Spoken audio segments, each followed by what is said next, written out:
உண்டாவதாக. கர்த்தர் இந்த நேரத்தில் என்னை ஒரு சாட்சியாக கொண்டு வந்ததுக்காக நான் அவருக்கு நன்றி செலுத்துகிறேன். பரமத்தி வேலூரில் ஊழியம் செய்கிற பாஸ்டர் ஜி.கே. குமாருடைய அம்மா நான். என்னுடைய பெயர் சாராள். நாங்கள் இருக்கிறது கோயில்பட்டியில் இருக்கிறோம். நான் எப்படி ரட்சிக்கப்பட்டேன் அப்படிங்கிறத உங்கள் மத்தியில் நான் சாட்சியாக இப்பொழுது சொல்கிறேன். எல்லாரும் கவனமாக கேளுங்க. ஆண்டவர் உங்களை ஆசீர்வதிப்பார்கள். என்னுடைய 19 வயசில் எனக்கு திருமணம் ஆனது. திருமணம் ஆன பிறகு 4 வருஷம் என்னுடைய கணவர் திடீர்னு ஆட்டோட்டாக்கில் இறந்துட்டாங்க. எனக்கு வயசு அப்போ 23 வயசு. 3 பிள்ளைகள் பிறந்தாங்க. 3 பிள்ளைகளும் ஆம்பளை பிள்ளைகள். ஒரு மகன் 2 வயசு, ஒரு மகன் 3 வயசு, ஒரு மகன் 8 மாதம். கையில் இருக்கிற பையன் 8 மாதம் பையன்.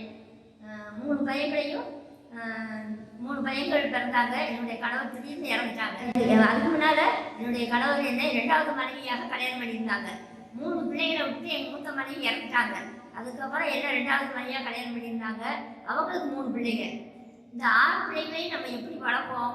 எங்கள் மாமனார் இருந்தாலும் நான் 6 பிள்ளைகளையும் வளர்க்க வேண்டிய பொறுப்பு எனக்கு இருக்குது. நான் எப்படி வளர்க்க முடியும்? 23 வயசு எனக்கு. நான் என்ன செய்தேன்? இந்த உலகத்தில் இருக்கவே கூடாது.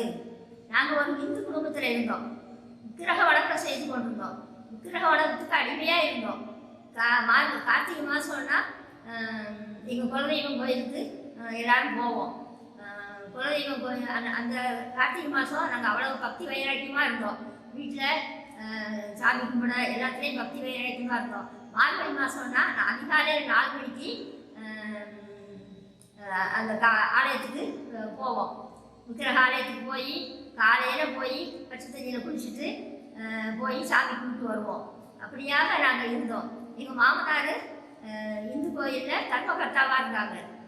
எங்கள் குடும்பமே ஒரு விக்கிரக ஆராதனை செய்து கொண்டிருந்த குடும்பத்தில் இப்படி ஒரு மரணம் அப்படிங்கையும் எனக்கு இருக்கவே கூடாது, நம்ம இருக்கவே முடியாது, செத்துடணும் அப்படின்னு சொல்லி மருந்தை வாங்கி குடிச்சிட்டேன். என்னுடைய கணவர் இறந்து 21 நாள் 22வது நாள் மருந்தை குடிச்சிட்டேன். அப்போ டாக்டர் வந்து மருந்தை எடுத்துட்டாங்க. எல்லாரும் வந்து பார்த்து மருந்தை எடுத்து என்னை ஆண்டவர் உயிர் பிழைக்க வச்சுட்டார். ஆண்டவருடைய நாமம் பரிசுத்தப்படணும், ஆண்டவருடைய நாமம் மகிமைப்படணும். ஆண்டவர் என்ன தெரிந்தெடுத்திருக்கிறார். ஆண்டவர் என்ன அவருடைய பிள்ளையா தெரிந்தெடுத்ததுக்காக எனக்கு உயிர் பிழைக்க வச்சு என்னை இந்த உலகத்தில் உயிரோட காப்பாற்றி வச்சுருக்காரு. என்ன இதை கேள்விப்பட்ட ஒரு அம்மா எங்கள் வீட்டுக்கு ஜெபம் பண்ண வந்தாங்க. ஊழியக்காரம்மா, அவங்க பேர் கிருபஜோதி அம்மா. அவங்க வந்து எனக்கு வந்து ஆறுதல் சொல்லி எனக்கு ஜெபம் பண்ணிட்டு நல்ல வசனங்களை எடுத்து எனக்கு சொன்னாங்க. பைபிள் வாங்கி கொடுத்தாங்க. நல்ல வசனங்களை எடுத்து சொன்னாங்க. ஏசாயா 54ஆம் அதிகாரத்தில் 4ஆம் வசனத்திலிருந்து எனக்கு நிறைய வசனங்களை எடுத்து கொடுத்தாங்க. பயப்படாதே, நீ வெட்கப்படுவதில்லை. நாணாதே, நீ லட்சியடைவதில்லை. உன் வாலிபத்தின் வெட்கத்தை நீ மறந்து உன் விதவையின் நிந்தையை நீ நினையாதிருப்பாய். உன் சிருஷ்டியரே உன் நாயகர், சேனைகளின் கர்த்தர் என்பது அவருடைய நாமம் அப்படிங்கிற வசனம் நிறையா வருது. ஆறுதலான வசனங்களை எனக்கு எடுத்து சொல்லி ஜெபம் பண்ணிட்டு போனாங்க. அதுலேருந்து எனக்கு மனசுக்கு ரொம்ப ஆறுதலாக இருந்தது. ரொம்ப என்னுடைய கண்ணீரெல்லாம் மாறினது. நான் விக்கிரக வணக்கம் செய்து கொண்டு இருக்கும்போது நான் அவ்வளோ நிம்மதியாக இருந்தேன். என்னுடைய கணவரோடு பிள்ளைகளோடு பெரிய குடும்பம் சந்தோஷமாக இருந்தோம். இருந்தாலும் கணவர் கழிச்சுக்கிட்டா இருக்கும்போது மனசு நிம்மதி இல்லாமல் வேதனையோட கவலையோட கண்ணீரோடு இருந்தேன். அப்போ அந்த அம்மா வந்து எனக்கு ஆண்டவர்கிட்ட சொல்லி ஜெபம் பண்ணிட்டு போனதுலேருந்து மனசுக்கு ஒரே ஆறுதல் கிடைச்சிது, நிம்மதி கிடைச்சிது. இந்த வசனங்களை படிக்க என்னை ஆண்டவர் ஆற்றினார். என்னுடைய மனசில் உள்ள பாடங்களெல்லாம் எடுத்தார், கண்ணீரெல்லாம் மாற்றினார். அதிலிருந்து நான் ஆண்டவரை பிடித்து கொண்டேன். ஆலயத்துக்கு என்ன அந்த அம்மாவை கூட்டிகிட்டு போனாங்க. பக்கத்தில் ஒரு அம்மா இருந்தாங்க. அவங்க மூலமாக நாங்கள் ஆலயத்துக்கு போக ஆரம்பித்தோம். கோயில்பட்டியில் பாஸ்டர் ஆதாந்தர் ஐயா சபைக்கு நாங்கள் போக ஆரம்பித்தோம். நான் பிள்ளைகள் சின்ன பிள்ளைகளாக இருப்பாங்க, அவங்களெல்லாம் கூட்டிகிட்டு போவேன். எங்கள் மாமனாருக்கு தெரியாது. எங்கள் மாமனாருக்கு தெரிஞ்சால் எங்கள் மாமனாருக்கு கிறிஸ்தவ மார்க்கம்னா பிடிக்கவே பிடிக்காது. கிறிஸ்தவங்களே பிடிக்காது. எங்கள் வீட்டுக்கு ஜெபம் பண்ண வந்தால் பிடிக்காது. அதனால் நான் தெரியாமல் போய் கொண்டிருந்தேன். அப்படி இருக்கும்போது சாராளில் ஒரு அம்மா, பைலட் ஆனவங்கம்மா அந்த நாட்களில் வந்து கூட்டம் நடத்துனாங்க. கோயில்பட்டி சபையில் வந்து ஏசி சபையில் கூட்டம் நடத்துனாங்க. அப்போ அவங்க பாட்டு அவங்க பிரசங்கமெல்லாம் எனக்கு ரொம்ப ஆறுதலாக இருந்தது, ரொம்ப பிரயோஜனமாக இருந்தது. அப்போ சாராள ஒரு ஜீமா ஒரு பாட்டு அப்போ ஆரம்பிச்சு வந்த புதுசு, அந்த பாட்டு அவங்க போட்ட புதுசு, உம்பாதம் படிந்தே என்னாலும் துணியே உண்மையேற்றி யாரை பாடுவேன் அப்படிங்கிற பாட்டு அந்த நாட்களில் வந்த புதுசு. அதை அவங்க படித்து எங்களுக்கு சொல்லிக் கொடுத்தாங்க. அப்போ சொல்லிக் கொடுக்கும்போது உண்மையேற்றி யாரை பாடுவேன் அப்படின்னு சொல்லி படிக்கும்போது ஏசப்பாவை மட்டும் படிக்கிறவங்க, ஏசப்பா பாட்டை மட்டும் படிக்கிறவங்க இந்த பாட்டை படிக்க, மற்ற இது சினிமா பாட்டு மற்ற பாட்டுகள்லாம் படிக்கிறவங்க இதை படிக்காதங்க. உண்மையேற்றி யாரை பாடுவேன் அப்படின்னு அந்த கருத்து, அந்த அந்த கருத்துக்கு தகுந்த மாதிரி அவங்க சொல்லவும் நான் என்ன செய்வேன், சினிமாலாம் எனக்கு ஒரு அடிமையாக இருந்தது. சினிமாவுக்கு அப்படி போவோம், சினிமா பைத்தியமாக இருந்தோம். சினிமாவுக்கு ஒரு சினிமாவை 2 தரம் 3 தரம் கூட பார்த்துருக்கேன். பிள்ளைகளை கூட்டிட்டு அந்த நாட்கள் அப்படிலாம் சினிமா பாட்டு போய் சினிமா பார்ப்போம். சினிமா பாட்டுன்னா எனக்கு ரொம்ப பிடிக்கும். சோக பாட்டு, தாலாட்டு பாட்டு, இப்படி பாட்டுகள்லாம் எனக்கு ரொம்ப பிடிக்கும். அந்த அம்மா பாட்டை கேட்டதும் நான் அந்த மற்ற பாட்டுகள் எல்லாம் ஆண்டவர் எனக்கு வாயில் வரவிடாதபடி ஆண்டவர் ஆக்கிட்டார். ஆண்டவருடைய பாட்டுகள், அந்த அம்மா பாட்டு, சாராளவரம்மா பாட்டு, வயலட்டாரம்மா பாட்டு, இந்த பாட்டுகள் எனக்கு ரொம்ப பிடிக்கும். அதை படித்து நான் ரொம்ப சந்தோஷமாக ஆண்டவர் என்ன அவ்வளவு துக்கங்களை மாற்றி சந்தோஷமாக என்னை மாற்றினார். உம்பாதம் படிந்தேன் என்னாலும் துணியே உம்மை என்று யாரை பாடுவேன் ஏசையா உந்தன் அன்பு உள்ளம் பொங்குதே பரிசுத்தமே பரவசமே கரணே சருளே வரப்பொருளே தேடினதால் கண்டடைந்தே பாடிட பாடல்கள் இந்த இப்படியாக சாராளோட பாட்டு, வயலட்டாளம்மா பாட்டு, அந்த நாட்களில் உள்ள பாட்டு அவ்வளோ கருத்தாக இருக்கும். அவ்வளோ ஆசையாக பாடுவேன். எனக்கு பாட்டுகள்லாம் ரொம்ப பிடிக்கும். சர்ச்சுக்கு நாங்கள் போக ஆரம்பித்தோம். வாரம் வாரம் சர்ச்சுக்கு போவோம். ஒரு வாரம் பிள்ளைகளை போய் சொல்லுவேன், ஒரு வாரம் நான் போய் சொல்லுவேன். இப்படிமா நாங்கள் ஆலயத்துக்கு போக போக ஆராந்தோர் ஐயா அந்த அவங்க பிரசங்கத்தை கேட்க கேட்க எனக்கு அவ்வளோ ஒரு சந்தோஷமாக இருந்தது. ரட்சிக்கப்பட்டேன். அந்த சாராளோஜியமா கொடுத்ததுக்கு பிறகு அவங்க பிரசங்கத்தை கேட்டு அதிகமாக தொடப்பட்டு அவங்க பேரே எனக்கு வைக்கணும்னு சொல்லி அவங்க பேர் தான் எனக்கு வைக்கணும்னு சொல்லி எனக்கு சாரான்னு சொல்லி பேர் வச்சோம். நகையெல்லாம் போட்டிருந்தேன். நல்லா கொஞ்சம் ஆடம்பரமாக இருந்தேன். ஆனால் ஆண்டவருக்குள்ளே நான் வர வர என்னுடைய ஆடம்பரத்தெல்லாம் ஆண்டவருக்கு முடிய வச்சாரு. நகையெல்லாம் கலந்து முடிய வச்சாரு. ஆண்டவர் என்ன அவருக்குன்னு ஒரு பரிசுத்தம் உள்ள ஒரு மகளாக என்னை தெரிந்தெடுத்தார். இப்படியாக உள்ள வணக்கத்தில் இருந்த என்ன ஆண்டவர் தெரிந்தெடுத்து மெய்யான தெய்வமாகிய இயேசுவை அறிந்து கொள்ள முடியாத ஒரு பாக்கியத்தை ஆண்டவர் எனக்கு கொடுத்ததுக்காக நான் கோடி நன்றி செலுத்துகிறேன். எத்தனை மக்கள் இன்னும் இருளுக்குள்ள கிடக்குறாங்க, எத்தனை மக்கள் நிம்மதி இல்லாமல் இருக்காங்க, எத்தனை மக்கள் கண்ணீரோட கவலையோடு இருக்காங்க அப்படின்னு சொல்லி ஒரு ஆத்ம பார்த்து எனக்கு கொடுத்தாரு. சபையில் உள்ள மக்கள் வாரம் வாரம் சர்ச்சுக்கு போகும்போதெல்லாம் என்னுடைய சாட்சின்னு சொல்லுவேன். எங்கள் மாமனார் எனக்கு கொஞ்சம் இடையூறு பண்ணி கொண்டிருக்காரு. சர்ச்சுக்கு போகிறத பற்றி அவருக்கு மனசில் கொஞ்சம் பிடிக்கல. அதை பற்றி நான் சாட்சி சொல்லுவேன். எனக்காக ஜெபம் பண்ணுவாங்க. பாஸ்டரியா வந்து ஜெபம் பண்ண வருவாங்க, எனக்கு ஆறுதல் சொல்லுவாங்க. சபையிலேயும் எனக்கு ஆறுதல் சொல்லுவாங்க. பாஸ்டமாக எனக்கு ஆறுதலாக இருந்தாங்க. எனக்கு ரொம்ப சபையின் மக்கள் எனக்கு ஆறுதலாக இருந்தாங்க. இப்படியாக அநேக பெண்கள் என்னோடு பழக ஆரம்பித்தாங்க. நாங்கள் எப்பவும் 7-8 பெண்களாக சேர்ந்து ஊழியர்களுக்கு செல்ல ஆரம்பித்தோம். அதாவது முதல்ல என்ன செஞ்சோம், எங்கள் அந்த திருவஜோதியம்மா என்னை கூட்டிக்கிட்டு இளம் வயதில் கணவனை இழந்து விட்டுட்டு என்னை கூட்டிகிட்டு போவாங்க.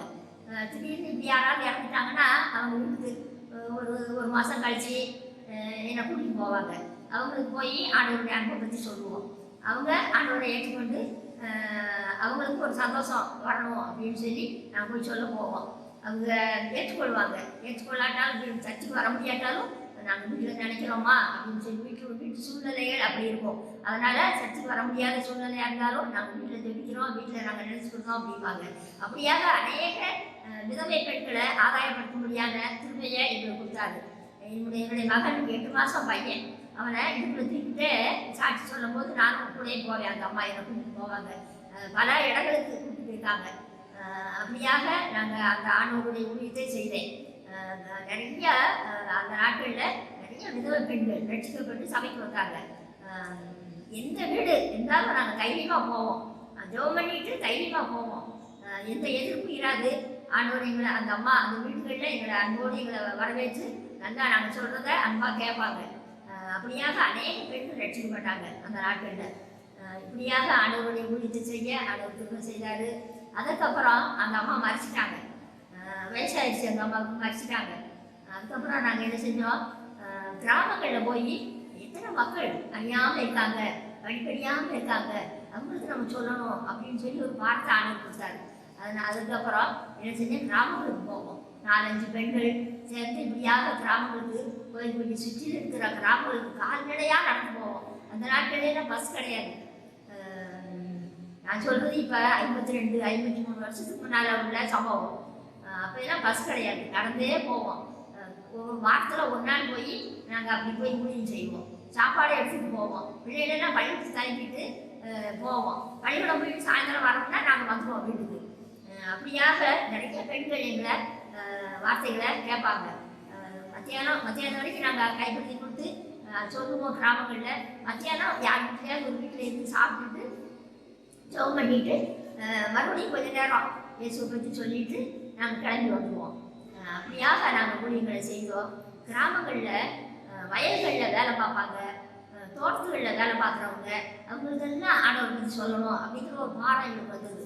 ஆண்டவரை ஏற்றுக்கொள்ளவும் எங்களுக்கு ஒரு ஆத்மா பார்த்து ஆண்டவர் அதிகமாக கொடுத்தாரு. அதனால் நிறைய பெண்களை கூட்டிகிட்டே நான் போவேன். என்னோட எப்பவும் 4-5 பெண்கள் இருப்பாங்க. நான் நிறைய பேர்த்து நல்லா பழகுவேன், நல்லா பேசுவேன், எல்லாருக்கும் என்னை பிடிக்கும். அதனால் எப்பவும் என்னோட 4-5 பெண்கள் இருப்பாங்க.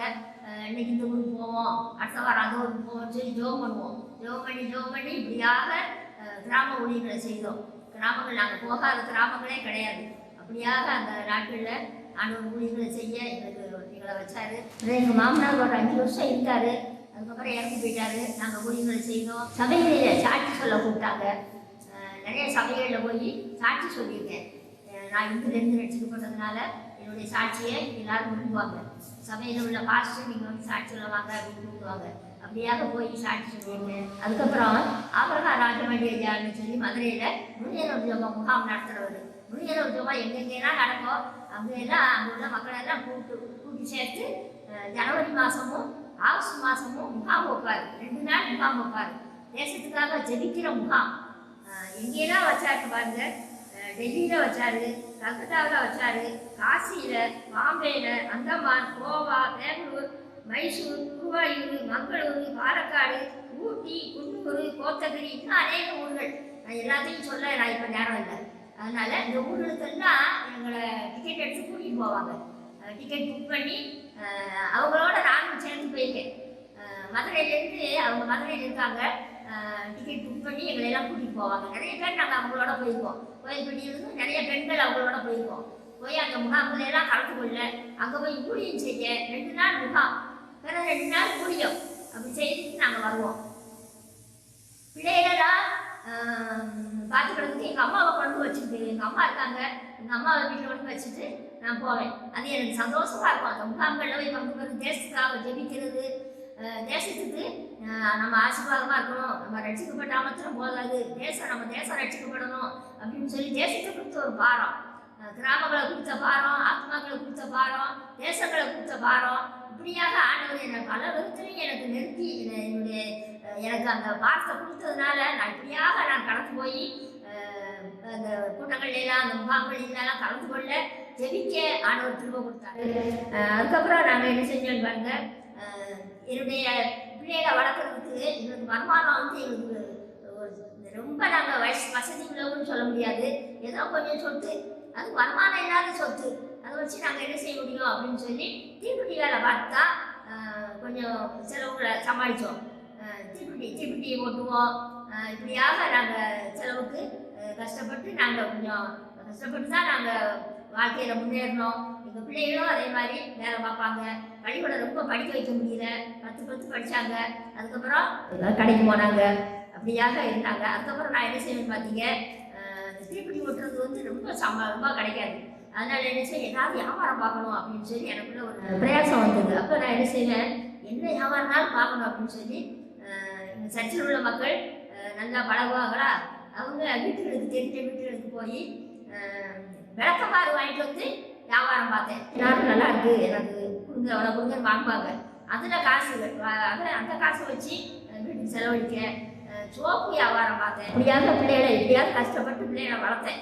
ஆனால் யார்கிட்டையும் ஒரு பைசா கூட நான் கடன் வாங்கவே இல்லை. அப்படியாக நான் பிள்ளைகளை கஷ்டப்பட்டாலும் கடனே வாங்கக்கூடாது அப்படின்னு சொல்லி நான் வைராக்கியமாக பிள்ளைகளை வளர்த்தேன். ஆண்டவர் எனக்கு திரும்ப கொடுத்தாரு, எனக்கு ஞானத்தை கொடுத்தாரு, நல்ல தைரியத்தை கொடுத்தாரு. ஆண்டவர் என்னோடு கூட இருந்ததுனால எனக்கு இப்படியாக ஆண்டவர் என்ன பலப்படுத்தினார். பீகாருக்கு போவோம் அப்படின்னு சொல்லி அங்கே கன்வென்ஷன் நடந்தது. அந்த கன்வென்ஷனுக்கு கொஞ்சம் பேர் போனாங்க. சரி நம்மளும் போவோம் அப்படின்னு சொல்லி அந்த பீகார்லாம் சொல்லுவாங்க முரட்டாட்டமான மக்கள் அப்படின்னு சொல்லி சொல்லுவாங்க. அந்த பீகார் மொழிகளுக்காக நாங்கள் ஜெபித்திருக்கிறோம். அவசியம் ஜெபகுமார் அவர் செய்கிற மொழிகளெல்லாம் நினச்சி நாங்கள் வாரம் வியாழக்கிழமை இந்த பரிவிடம்மா வீட்டில் ஜெபம் நடக்கும், அங்கே நாங்கள் ஜெபம் பண்ணியிருக்கோம். அப்போ நம்மளும் அந்த ஒழித்து போயிட்டு வருவோம், அந்த பீகாரை பார்க்கணும் அப்படின்னு சொல்லிட்டு ஒரு நேரம் போனோம். போனால் 5 நாள் கன்வென்ஷன் நடக்க முடியவும் எங்களை ரோத்தாஸ் மலைக்கு கூட்டிகிட்டு போனாங்க. அந்த ரோத்தாஸ் மலைன்னா பார்த்தீங்கன்னா நிறைய கிராமங்கள் இருக்குது. அந்த ரோத்தாஸ் மலையில் 3000 அடி உயரம், கீழே இருந்து 3000 அடி உயரம் போனோம். அப்படியாக நாங்கள் நடந்து போகிறோம்.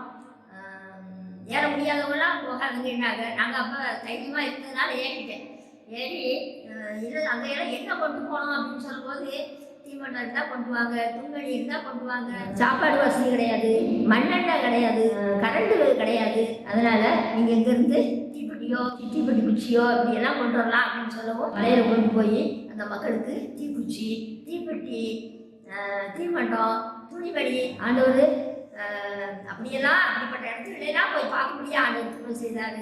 போய் அங்கே போய் ஊழியம் செய்ய முடியாமல் ஆண்டவர் திரும்ப செய்தார். அந்த நாட்களில் ஒரு மிஷினரி இருந்தார். அந்த மிஷினரி பேர் சரவணன், தங்கச்சி பேர் ரோஷி. அவங்க ஊழியம் செய்த நாட்களில் நாங்கள் போனோம். 20 பேருக்கு மேலே போனோம். 20 பேருக்கு மேலே போனோம். 20 பேருக்கு எங்களுக்கு சாப்பாடு செஞ்சு காலையில் நாங்கள் ஏற ஆரம்பித்தோம். மத்தியானம் போய் சேர்ந்துட்டோம். சேர்ந்து அன்றைக்கி சாயந்தரம் அன்றைக்கி முழுசு ஊழியம் செய்துட்டு நைட்டு நாங்கள் தங்கிட்டு காலையில் தான் மறுபடியும் அங்கேருந்து இறங்கினோம். எங்களை அப்படி நல்லா ஓசிச்சாங்க. அந்த மிஷினரிக்கு நாங்கள் என்ன செஞ்சு எல்லாரும் ரூபா சேர்த்து கேஸ் லைட் வாங்கிட்டோம் அப்படின்னு சொல்லி நாங்கள் எல்லாரும் ரூபா கொடுத்தோம். சந்தோஷப்பட்டார். அப்படியாக அந்த ஊழியங்கள்லாம் செய்யாத அந்த இடங்களெல்லாம் பார்த்து ஆண்டு செய்தார்.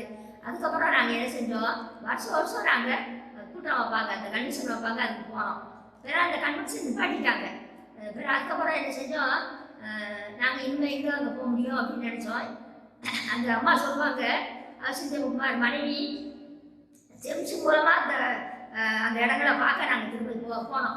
அம்மா நீங்கள் வாங்க, உங்கள் வீடு மாதிரி நீங்கள் வாங்க, எப்போனாலும் வரலாம் போகலாம், வந்து நீங்கள் ஊழியம் செய்யலாம், எவ்வளோ இடம் இருக்குது ஊழியம் செய்யறதுக்கு அப்படின்னு சொல்லி சொல்லுவாங்க. அப்போ நாங்கள் என்ன செஞ்சோம், அதுக்கப்புறம் போக ஆரம்பித்தோம். நாங்கள் போகிற நேரமெல்லாம் 10 பேர் 8 பேர் இப்படி கூட்டிகிட்டு போவேன். ஒரு தடவை என் மகன் ஊர்லேருந்து 14 பேர், சர்ச்சிலேருந்து 14 பெண்கள் வந்தாங்க. கோயில்பட்டியிலேருந்து நாங்கள் 3 பேர், இப்படி 17 பேர் போனோம். இப்படியாக போய் அந்த பீகார்லேயும் போய் நாங்கள் ஊழியம் செய்ய ஆண்டவர்களுக்கு திரும்ப பாராட்டியிருக்காரு. கோயில்பட்டியில் பார்த்தீங்கன்னா முதியோர் இல்லங்களை போய் சந்திக்கணும் அப்படின்னு எங்களுக்கு ஒரு வார்த்தை கொடுத்தாரு. அவங்களுக்கு போய் அந்த பெட்ஷீட்டை கொடுத்து, அவங்களுக்கு ஒரு நேரம் சாப்பாடு கொடுத்து, அவங்கள போய் விசாரித்து ஆண்டவர்கிட்ட சொல்லி அவங்களுக்கு போய் அந்த போர்வை கொடுத்து எங்களால் ஏன்னதான் நாங்கள் செய்துட்டு வந்தோம். அவங்க அவ்வளோ சந்தோஷப்பட்டாங்க. அப்புறம் மதுரையிலையும் இருக்குது. அந்த மதுரையிலையும் போய் நாங்கள் போய் சந்தித்து அங்கேயும் போய் கொடுத்துட்டு வந்தோம். பாளையங்கோட்டையில் கண் தெரியாதவர் இல்லம், கண் தெரியாதவர் நிறைய மக்கள் பெண்களாக இருக்காங்க. அங்கே அந்த கண் தெரியாத கோவிலில் போய் ஒரு நேரம் சாப்பாடு கொடுத்து அவங்களுக்கும் எங்களால் ஏற்ற உதவி செய்துட்டு வந்தோம். அடிக்கடி அங்கே போவோம். அடிக்கடி போய் அவங்கள போய் உற்சாகப்படுத்தி அவங்களுக்கு வசனங்களை சொல்லி பாட்டுகளை பாடி பிரசங்கம் பண்ணி அவங்கள உற்சாகப்படும். அங்கே இருக்கிறவங்களாம் கிறிஸ்தவங்க தான். நாங்கள் போகிறது அவங்களுக்கு ரொம்ப சந்தோஷமாக இருக்கும். அதனால நாங்கள் அங்கேயே அடிக்கடி போவோம். அப்படியாக அந்த மொழிகளையும் செய்ய ஆண்டவர் திரும்ப செய்தார். இது கோயில்பட்டி சுற்றிலும் நிறைய திருப்தி ஆஃபீஸ் இருக்குது. அந்த திருப்தி ஆஃபீஸில் எல்லாம் போய் சவுளி கொண்டு போவேன். திருப்தி ஆஃபீஸில் மக்கள் நிறைய எடுப்பாங்க, சவுளி, சேலை, ஜாக்கெட்டு எல்லாம் எடுப்பாங்க. இதை கொண்டு போய் கையில் கைப்பிடி கொண்டு போவேன். கொண்டு போய் அந்த மக்களுக்கு என்ன செய்கிறது, அவங்களுக்கு சேலை வேணும்னா சேலை வாங்குவாங்க.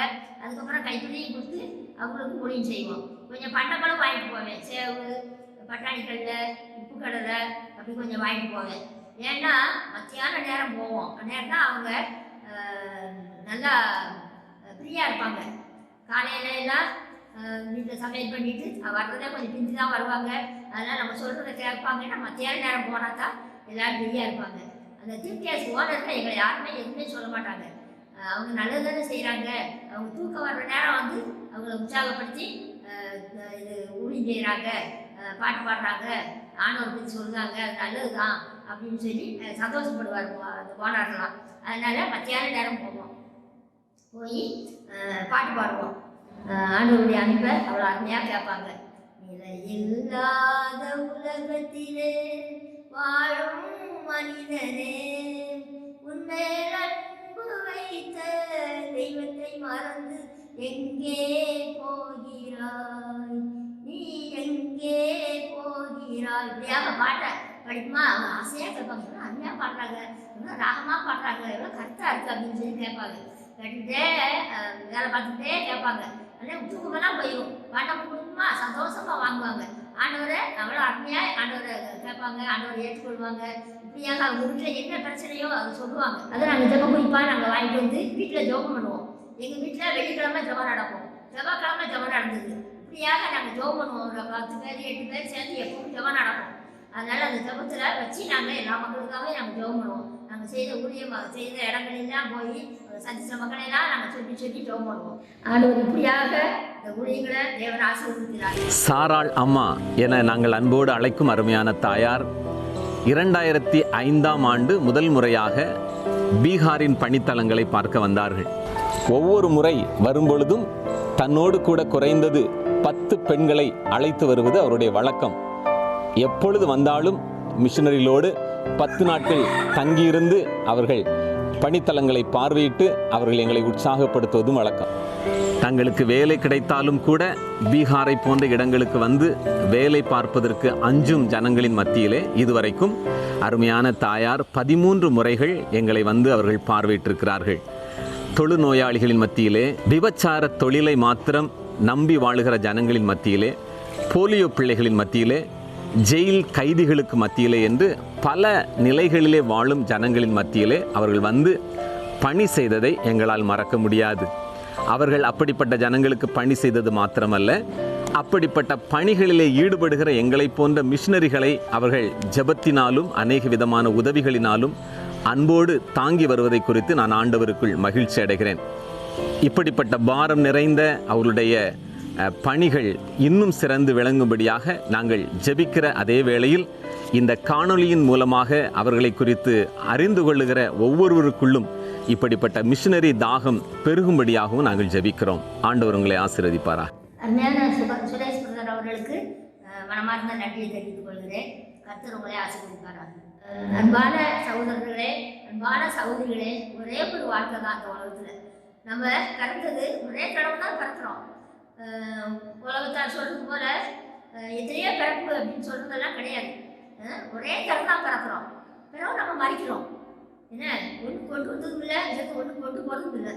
அதனால் இந்த ஒரே ஒரு வாழ்க்கையில் நம்ம ஆண்டவருக்காக என்ன செய்கிறோமோ அது ஒன்று தான் நம்மளோட கூட வரும், மற்ற எதுவுமே நம்மளோட கூட வராது.